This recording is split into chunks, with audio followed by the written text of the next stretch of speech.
Unang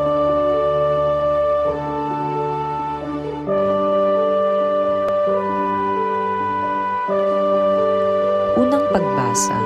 Pagbasa mula sa aklat ni Propeta Sophonias. Hanapin ninyo ang poon, kayong mapagpakumbaba, kayong gumaganap ng kanyang kautusan. Hanapin ninyo ang katwiran at iyon ang inyong gawin. Baka sakaling kayo'y patawarin at iligtas sa araw ng kanyang poot. At ang iiwan ko roon ay mga taong mapagpakumbaba na lalapit sa akin upang pasaklolo. Ang natira sa Israel ay hindi nagagawa ng kasamaan at hindi magsisinungaling ni mandaraya man. Uunlad ang kanilang buhay at magiging panatag at wala silang katatakutan. Ang salita ng Diyos. Salamat sa Diyos. Salmong tugunan. Mga aba ay mapalad, Diyos ang hari nilang lahat.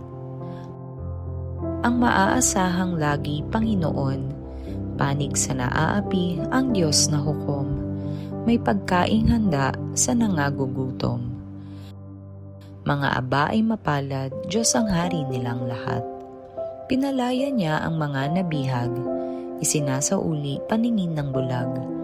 Lahat ng inapo ay itinataas, ang mga hinirang niya'y nililingap. Mga aba ay mapalad, Diyos ang hari nilang lahat. Isinasanggalang ang mga dayuhang, sa lupain nila'y doon tumatahan. Tumutulong siya sa balot ulila, masamang balangkas pinipigil niya. Mga aba ay mapalad, Diyos ang hari nilang lahat. Walang hanggang hari ang Diyos na poon, nabubuhay lagi ang Diyos mo, Sion. Mga aba ay mapalad, Diyos ang hari nilang lahat. Kalawang pagbasa. Pagbasa mula sa unang sulat ni Apostol San Pablo sa mga taga-Korinto. Mga kapatid, alalahanin ninyo ang inyong katayuan nang kayo'y tawagin ng Diyos. Iilan lamang sa inyo ang sa paningin ng sanlibutan ay marunong, makapangyarihan at maharlika.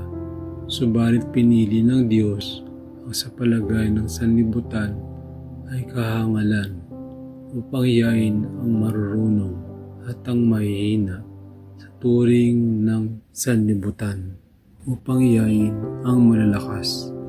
Pinili niya ang mga tinuturing na hamak, walang halaga at walang kabuluhan sa sanlibutang ito, upang pawalang halaga ang itinuturing na dakila ng sanlibutan, kaya't walang maaari magmalaki sa harapan ng Diyos. Sa Kanya mula ang ating pakikipag-isa kay Kristo Jesus na ginawang karunungan natin. Sa pamamagitan niya, tayo pinawalang sala ng Diyos, pinapaging banal at iniligtas. Kaya nga, tulad ng nasasabi sa kasulatan, ang Panginoon ang dapat ipagmalaki ng may ibig magmalaki. Ang salita ng Diyos. Salamat sa Diyos.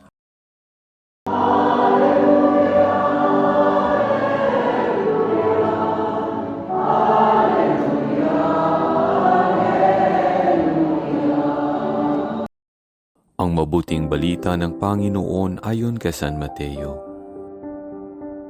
Noong panahong iyon, nang makita ni Jesus ang napakaraming tao, umahon siya sa bundok. Pagkaupo niya'y lumapit ang kanyang mga alagad at sila'y tinuruan niya ng ganito. Mapalad ang mga aba na wala nang inaasahan kundi ang Diyos, sapagkat makakasama sila sa kanyang kaharian.